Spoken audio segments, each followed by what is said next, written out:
但是3000多万的圣元，在那神脉会中可能都不能淘到一样东西，神藏还需要10年时间将降临万界。在这10年间，我们一定会做足所有的准备。萧炎、灵动、沐尘三兄弟对视一眼，他们都各自的世界一步步走来，经历无数生死与艰苦。如今神藏的降临，更是让他们会再次提升一个全新的高度，甚至遇到的对手也越来越强大。所以他们会在10天后的神脉会中淘到那些强大的东西，这样有助于自己在神藏中可提高一些争夺其中宝物和大道机缘，甚至是造化机缘的机会。此时，萧炎、灵动、沐尘的目光投向遥远的远方天际，而那里就是万界神州之地的最中心，神州皇国的所在地。在那片神秘独立的神州皇国中，或许还有更多的秘密等待着他们去发现。接下来的时间里，萧炎与云云一直待在一起，他们如今的感情越来越深，或许这就是初恋的感觉吧。虽然萧炎已经和云云相遇，并且已经在一起了，完成了当年的遗憾，但在萧炎的心中还有一道，那不知道是不是也是一种遗憾。他与她是红颜，还是一直在自己内心常常挂念着超出红颜的范围情感的思念。自从他从斗气大陆被一群神秘强者带走之后，就不再有他的消息。即便如今的萧炎已经拥有丹神塔这样的资源，也利用了丹神塔的资源不停地去打探他的消息，可是一直都是一个答案，没有找到关于他的一切信息，就仿佛是人间蒸发了一般。这一点让萧炎感到十分的奇怪。如果将小医仙带走的那些神秘强者是诸神万界的人，应该以丹神塔这般庞大的底蕴和资源去打听一个人，简直很简单。但是现在在整个诸神万界之中去寻找小医仙的踪迹，却根本没有发现一丝的蛛丝马迹。萧炎也怀疑过带走小医仙的那般神秘强者是不是来自神界域世界的强者，但是想一想应该是不可能，那些可都是从天古纪元时期就存在的恐怖势力和种族，即便小医仙再如何特殊，也不应该会被神界域世界的那些强者给带走。虽然萧炎在神界域之中与神明界的关系不错，但也没有因为这件事情去让其打探小医仙的消息。毕竟神界域不像诸神万界，那浩瀚广阔的程度是9大界总和的10倍之大，可想而知，想要在神界域中寻找一个人，简直就是大海捞针。不过萧炎也没有因为如此而放弃寻找小医仙。当初自己在斗气大陆的时候，是小医仙默默地陪着自己闯中州大陆，一直守护着自己，而自己却没有给他一个名分。其实萧炎知道小医仙对自己是有感情的，只是奈何他们彼此都没有开口捅破那一层红颜的壁障，才让两个人一直维持着是红颜的关系。但是在他们的心中，或许将那一份情感深深的埋入，伸出了小医仙，不管你在哪里，我都会找到你的，等着我。萧炎的目光中散发着一抹永不放弃的精锐之光，甚至他那深邃的瞳孔中倒映出那道熟悉的倩影，期待着与他重逢的那一天。与此同时，在极其遥远的神冥界，通天地府巍峨庄严。在神冥界的通天地府中，通天司神这位冥王的身影端坐于自己的王座之上，之威严而冷峻，他的目光如利剑一般锋利，透过凌厉的目光仿佛能洞察一切。此刻正紧盯着眼前的3道身影，周围空气中弥漫着一股压抑的气息，似乎连时间都在此刻凝固了。诸神万界原本有序运转，然而近日天地异象频生，神藏下篇竟提前降临万界，此乃万界之变数，非同小可。我想此中必有蹊跷。你们神明3王前去诸神万界调查，在那里究竟发生了什么事情？通天司神的声音不怒自威，回荡在空旷的大殿之中。神明3王互相对视一眼，他们的目光坚毅，表情中透露出一丝不易察觉的坚决。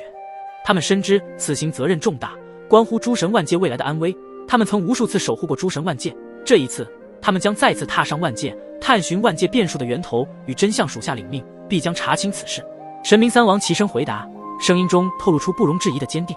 通天司神微微点头，似乎对他们的回答颇为满意，紧接着继续说道，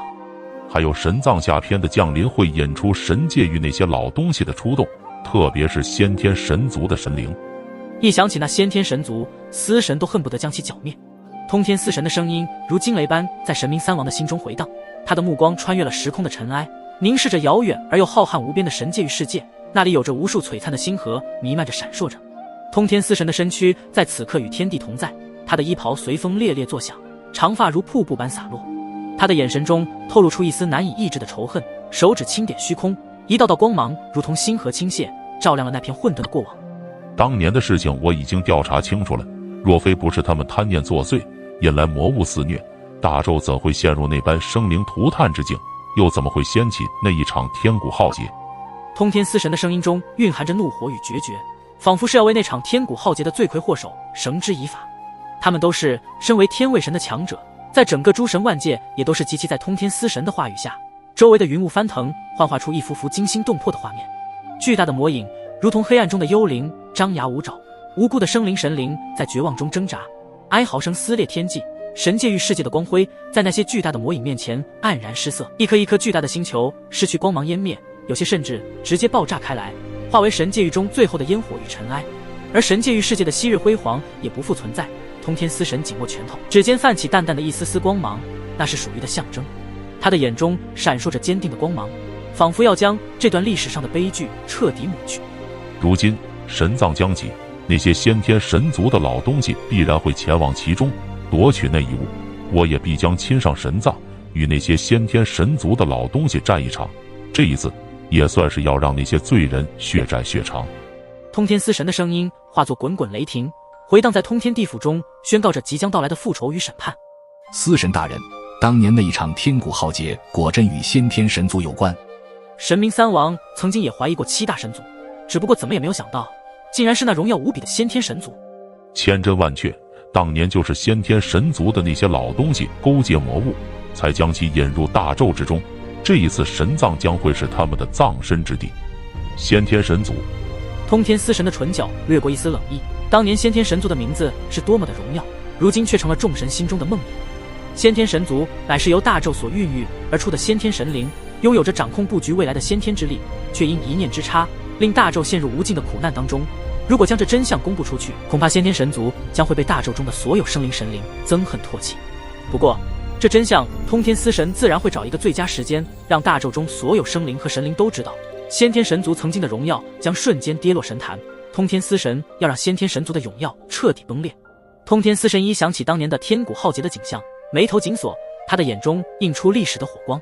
在那场天古浩劫中，生灵哀嚎，大地裂开，无边的魔物如潮水般涌来，吞噬着一切生机。他记得那肆虐的暗黑魔焰几乎将整片大咒都点燃，他记得那无数主神撕裂天际的惨痛怒吼声。我们不能让历史再次重演，先天神族也绝不能让其生存在神界域当中。通天司神的声音坚定无比，他的身上散发着一道道微弱神光，而神光所过处，一道玄奥的规则之法正在悄然浮现。一直以来没有对先天神族出手，就是因为没有确凿的证据，而如今有了证据，整个神明界自然不会放过先天神族。可是神藏似乎对造化极限主神有规则上的压制，即便司神大人前去神藏遇上先天神族的那些老东西，恐怕也难以将其制服。而且对付先天之力，我们神明界的力量除了明神之力，似乎对先天之力无法将其压制相克。虽然司神大人的通天之力很强大，可是面对那出源的力量时，恐怕也会有些棘手。神荼王也将日后进入神藏中的弊端道了出来。的确，他所说的没有错，先天神族乃是大咒所孕育出来的先天神灵，他们拥有的都是大咒的最初之源，而最初之源的力量在所有的本源之中都是名列最前茅的存在，而且出源力量不仅强大无比，更是还拥有着一道奇能。通天司神一听，当即点点头，不置可否。神荼王说的一点都没有错，不仅是先天神族的先天之力是出源力量，除了先天神族，还有其他6大神族也同样拥有着大咒诞生时久孕育而生的出源力量，只不过他们的出源力量各有不同，所以各有所长。当然，在天古纪元时期时，先天神族以先天之力的奇能比起其他神族的出源力量更胜一筹，直到后来那无所不能的先天之力竟然落败了，这直接让无限膨胀的先天神族受到了首次极其严重的打压，甚至无法接受这件事情。可是就算先天神族不服输，再一次又一次先去挑战的时候，依旧都是落败而归。再后来，先天神族就放弃了想要成为7大神族之首的位置，屈身于7大神族第2。经过这件事情之后，先天神族的整个格局大变，他们以先天之力救助神界域中一些星球上的一些落魄种族。随着时间的推移，先天神族的名气在整个神界域世界中彻底的打响，而被救助过的那些种族神灵们都视为先天神族为他们的荣耀。可是谁也不知道，在这荣耀的背后，先天神族竟是天古浩劫罪魁祸首的源头。所以在经过了千万年之后，这个真相终于被通天司神查到。当时在第一次知晓先天神族就是天古浩劫的掀起源头时，他都有所震惊于不敢置信。可当所有的证据都指向先天神族时，才知道先天神族在暗地里早已经与魔物勾结，才导致让那些魔物有机会进入大咒之中。